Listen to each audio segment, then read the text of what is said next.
Hi, mein Name ist Simon und willkommen bei Dawski Bricks. Ich habe uns heute den Lego Typewriter mitgebracht, zu Deutsch die Schreibmaschine. Setnummer ist die 21327, 2079 Teile, knapp 200 €.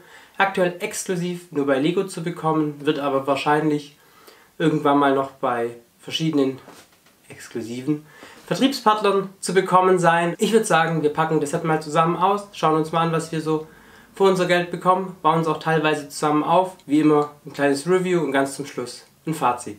Ich wünsche euch viel Spaß mit diesem Video.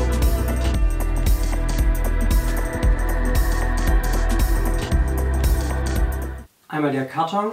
Hier oben steht es ganz klein, dass das Set aus der Ideas-Reihe ist. Hier hinten dann das bekannte Ideas-Logo, und da wir eh schon auf der Rückseite sind, einmal der Typewriter selbst mit so einem Brief, der da wohl mit dabei liegt, und einer kleinen Skizze, wie das vom Größenverhältnis ungefähr zur Hand passt. Vorne habt ihr ja gerade schon gesehen, einmal in groß der Typewriter, die Box ist schon schwarz gehalten, an der Seite so ein Ausschnitt vom Typewriter selbst. Hier nochmal, oben sieht man die Tastatur, nochmal die Bezeichnung und unten wie jedes Mal so rechtlicher Krempel. Ich würde sagen, wir packen es mal aus. Hat wie die meisten großen Lego-Sets die Klebesiegel, die ich persönlich den Laschen vorziehe. Ich glaube, ich habe es nicht erwähnt. Das ist das Lego Ideas Set Nummer 35. Es gibt ja manche, die alles sammeln. Ich habe, glaube ich, auch viele, aber alle habe ich definitiv nicht. Achtung, jetzt wird es kurz laut.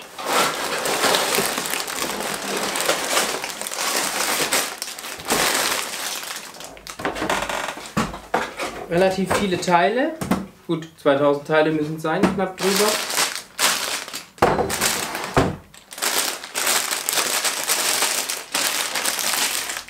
Ich zähle 11. Ach je.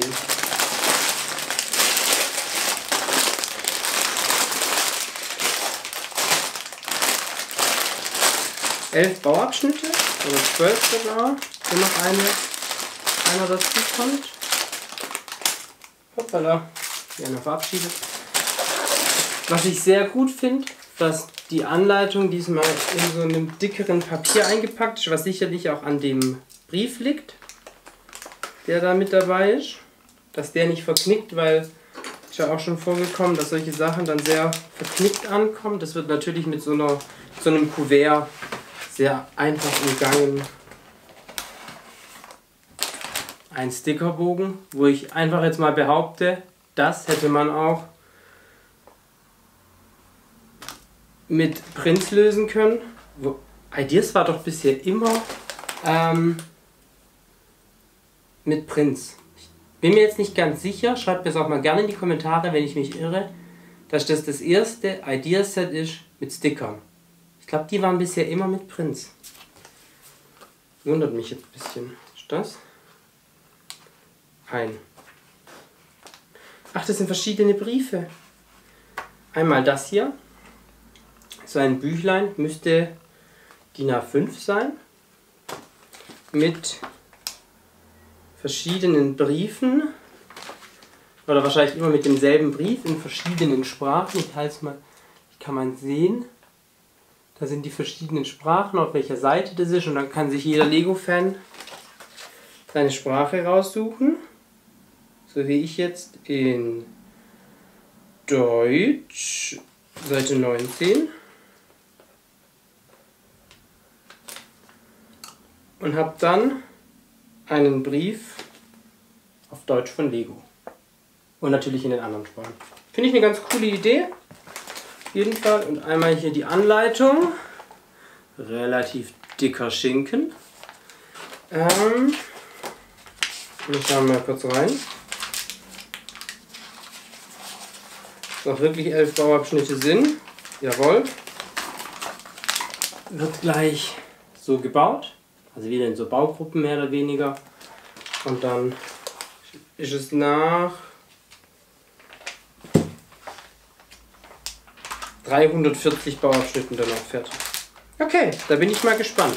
Ich würde sagen, ich zeige euch jetzt einmal kurz die Tüten mit dem Inhalt kurz vorneweg. Dann fange ich an mit Bauen und mache bei den 2 Zwischenschritten, die Lego ja auch in der Anleitung hat, immer wieder so einen kleinen Break. Zeige euch mal, wie weit das Set ist, was man so sägen kann. Und ganz zum Schluss sehen wir uns dann wieder mit dem Fertig.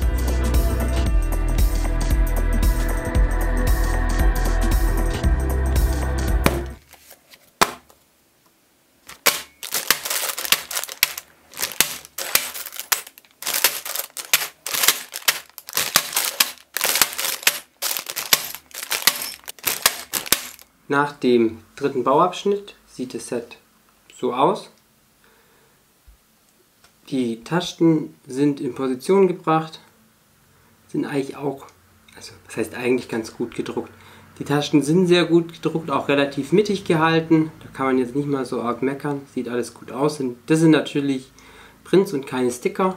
Auf der Rückseite und dann einmal hier die Elemente, mit denen dann der Widerstand erzeugt wird. Da sind hier auch so Gummielemente drin, ich baue ja nicht viel Technik, daher weiß ich jetzt nicht genau, ob es die vorher schon mal gab. Wenn man dann hier drauf drückt auf eine von den Tasten, dann geht es hier so hoch und drückt sich dann so gegen verschiedene andere Teile, wo hier drin sind, und damit entsteht hier vorne so ein kleiner Widerstand, wie man den von echten Schreibmaschinen her halt so kennt. Für die, wo es noch kennen. Ganz interessant zu bauen. Man baut solche technikähnlichen Elemente zusammen. Ich zeige es euch mal hier. Sieht dann so aus und die steckt man dann auf so lange grüne Stangen mit so verschiedenen zusätzlichen Elementen, die dann so Abstandshalter sind, wo dann diese Gummiteile zum Schluss so ein bisschen dagegen drücken. Ist eigentlich ganz interessant zu bauen.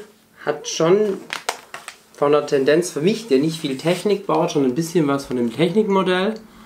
Da ja hier wohl schon auch ein bisschen was im Hintergrund abläuft. Ich sag's euch mal hier.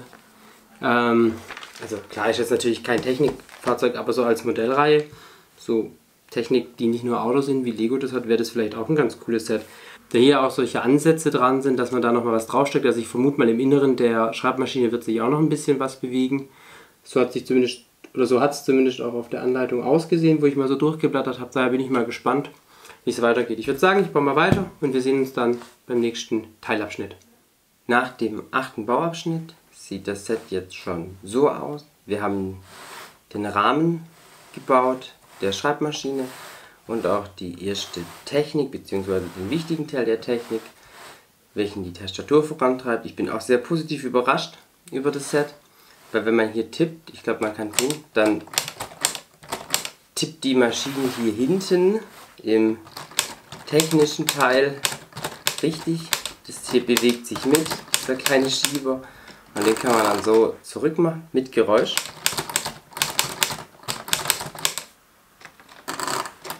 Hört sich an wie eine richtige Schreibmaschine, ist echt cool gemacht. Ist sehr, sehr viel Technik drinnen. Ich versuche mal, dass man das so ein bisschen sieht. Also man bewegt mit den Tasten sozusagen diesen kleinen Stopper da nach vorne und daraufhin, das gefällt dem jetzt nicht, dass es ein bisschen gekippt ist, daraufhin bewegt sich hier drin mehrere Zahnräder so ein bisschen hin und her und sorgen dann dafür, dass dieses Schiebeteil hier hinten sich mitbewegt. Dafür ist hier, ja, ist jetzt halt verdeckt. Wo kommt das her? Ach ja, hier. Okay, die baue ich gleich wieder ein. Also hier drinnen, ich glaube, das kriege ich nicht mehr weg. Also hier dahinter ist so ein großes Rad. Ich zeige euch das mal hier in der Anleitung. Da kann man das eigentlich noch am besten sehen, weil da hat man es ja gebaut. Genau, das hier. Das da. Und das sorgt dann sozusagen dafür, dass es immer so einraschende Bewegungen gibt, welche dann die Schreibmaschine sozusagen im Inneren zum Leben erwecken.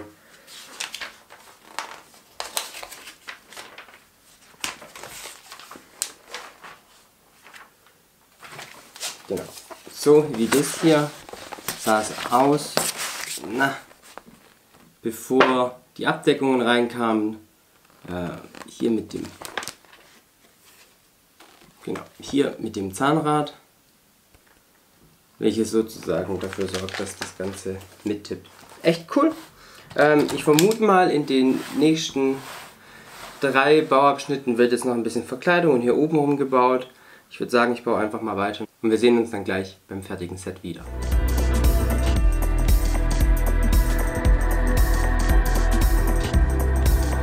Nach knapp 5 bis 6 Stunden Bauzeit, wobei ich es jetzt wirklich nicht genau sagen kann, da ich es in mehreren Abschnitten gebaut habe, ist das Set fertig und sieht so aus. Von der Seite sehr unspektakulär, von hinten auch, wobei man da diesen Mechanismus hat. Hier ist einer der Sticker. Ich hoffe, man kann es mit der Spiegelung ein bisschen sehen. Der ist in Silber oder auf silbernem Grund mit schwarzem Druck. Auf der Seite wieder nichts und hier vorne auch. Die ist ein bisschen zu hoch. Vorne ist wieder ein Sticker. Da steht nur System. Sieht man es, glaube ich, ganz gut. Farblich eigentlich auch ganz gut getroffen. Also das Grün auf dem Kleber und die Steinefarbe.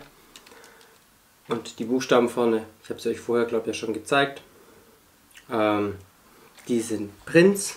Die sind eigentlich auch ganz gut soweit. Ansonsten, Besonderheit ist noch dieses rote Band hier. Das ist natürlich kein Legostein oder dieses rot-schwarze Band. Bisschen eine Besonderheit, die ist auf diesem. Besonderheit ist dieses rote Band. Ich nehme es mal weg. Ich hoffe, der Fokus geht irgendwie so ein bisschen drauf. Also ist auf jeden Fall ein Stoffband in Rot und Schwarz bedruckt. Jetzt nicht wirklich was Spektakuläres. Das wird hier so eingebaut und wird dann hier so festgemacht. Das ist das Farbband von der Maschine. Was ich an dem Set so cool finde, ist, dass es für mich eigentlich schon fast ein kleines Technikset ist. Wenn man hier so drauf drückt, bewegen sich Teile im Inneren, bewegen sich mehrere Zahnräder. Wenn man mal hier auf diesen Schieber achtet, mal meine Hand so ein bisschen davor, es bewegt sich bis zu einem gewissen Punkt, dann nicht mehr, da muss man den hier zurückdrücken. Ich hoffe, man konnte es gut hören und kann dann weiter tippen, bis der Schieber wieder am Anschlag ist, wie eine richtige Schreibmaschine. Man kann hier Papier aufmachen und einspannen. Das dreht sich dann hier auch. Hier sind Reifen eingebaut, was ich ziemlich cool finde. Und natürlich ist die Grundidee oder die Idee des Sets, dass man einen dieser Briefe nimmt, die hier dabei sind. Ich habe es euch ja beim Unboxing schon gezeigt. Hier einspannen kann und dann so tut, als würde man tippen. Finde ich aber nicht so cool, deshalb habe ich jetzt da keinen reingemacht. Da kann man ja jedes DIN A5 Papier nehmen und einspannen und dann so reintippen. Zu den Ersatzteilen waren diesmal relativ viele dabei. Voilà. Auch so eine Stange. Die Stange oder dieses Gummistängchen hier wird hier benötigt, um diese vielen Buchstaben, die es ja diesmal gar nicht gibt, wo ja nur einer beweglich ist, die ja in einer echten Schreibmaschine hat ja jeder Buchstabe einen so einen Arm, der dann da aufschlägt, um die zu befestigen und diese Rundung hinzubekommen. Da vorne ist das auf dem Arm. Ansonsten relativ viele Ersatzteile, finde ich. Ich hatte ein Fehlteil und zwar diesen Stein hier. Jetzt kommt zu Fokus. Genau, der da hat einmal gefehlt. Da hatte ich so einen Zweierstein in meinem Konvolut. Da hatte ich einen Zweierstein in meinem Konvolut, den habe ich dann einfach ersetzt und damit diesen Einerstein hier jetzt übrig. War ein bisschen schade, aber gut, kommt vor, finde ich jetzt. Für mich war es jetzt nicht tragisch, wenn man keine Ersatzteile hat, da es ja auch nicht so ein richtiges Standard-Lego-Teil ist. Zumindest für den, der nicht baut, wo sonst Ersatzteile hat, fände ich es ein bisschen schade, wenn man das dann nachfordern muss, aber gut. Kommt vor, war mein erstes Teil, wo bei Lego bei einem Set mal gefehlt hat. Hatte ich bisher so auch noch nicht. Aber ich würde sagen, wir gehen mal zum Fazit.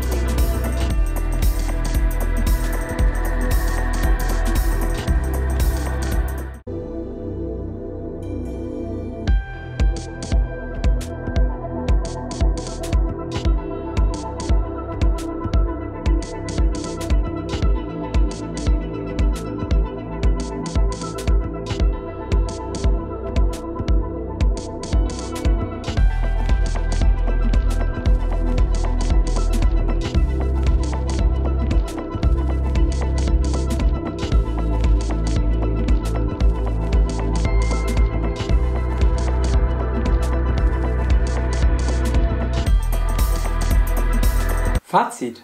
Ja, der Typewriter hält, was er verspricht. Ich habe es schon gesagt, es ist eine Schreibmaschine, wo man wie früher imaginär schreiben kann, ohne wirklich schreiben zu können. Ich finde, das Set sieht ziemlich cool aus. Also wer ein hübsches Deko-Objekt sucht mit dem kleinen Überraschungseffekt, wo man dann seinen Gästen, die man vielleicht hat, die einen auf das Set ansprechen, was ja vielleicht doch durchaus passieren kann, so eine kleine Überraschung zeigen möchte von einem funktionierenden Lego-Set. Und auch die Spaß an Technik haben, sind, glaube ich, mit diesem Ideas-Set ganz gut aufgehoben. Das ja vom Grundprinzip her eher Deko-Objekt ist oder normales Lego-Set, aber dann im Innenleben ja doch die Technik noch mit drin hat. Finde ich eigentlich ganz cool. 200 € ist ein stolzer Preis bei über 2000 Teilen, aber vielleicht auch irgendwo noch okay. Da sind wir ja unter diesen 10 Cent pro Teil, die ja immer mal wieder so, zumindest für mich, so eine kleine Grenze darstellen. Von der Bewertung her würde ich dem Set 8 Punkte geben. Was ich verbessern würde, ist, ich finde, wenn man von hier oben so reinguckt, das habe ich euch vorher, glaube ich, auch gar nicht richtig gezeigt, voilà, ist das alles ein bisschen offen. Hätte man vielleicht ein bisschen mehr verkleiden können. Hoppala.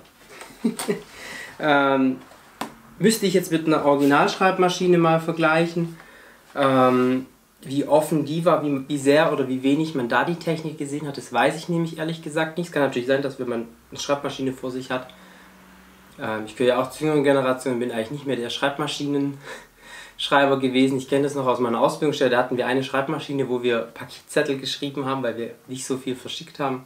Wurde dann aber im Laufe der Zeit mit steigendem Paketversand auch umgestellt auf digital.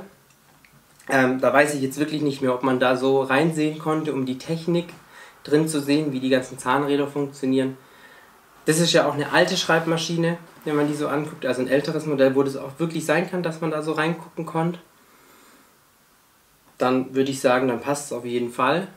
Von der Echtheit her finde ich jetzt halt nur nicht ganz so schön. Ja, ansonsten passt hier alles, dass hier gerade was abgefallen ist. Das liegt daran, dass ich es wahrscheinlich nicht richtig festgedrückt habe. Das würde ich dem Set auf jeden Fall nicht ankreiden, dass es an dem Set liegt, weil es ist insgesamt stabil. Man kann es rumtragen. Klar, also jetzt hier will ich es jetzt nicht unbedingt rumtragen oder hier, aber wenn man das so in der Hand hat, relativ stabiles Set, kann man nicht viel falsch machen. Ich finde auch die Farbe ganz cool, passt ganz gut. Daher schönes Set. Ich hoffe auf jeden Fall, euch hat mein Review gefallen. Ich würde mich freuen, wenn ihr mir ein Like da lasst. Lasst mir auch gerne ein Abo da. Schreibt mir gerne einen Kommentar, wie ihr das Set so findet. Und dann würde ich sagen, sehen wir uns beim nächsten Mal wieder. Bis dahin, ciao!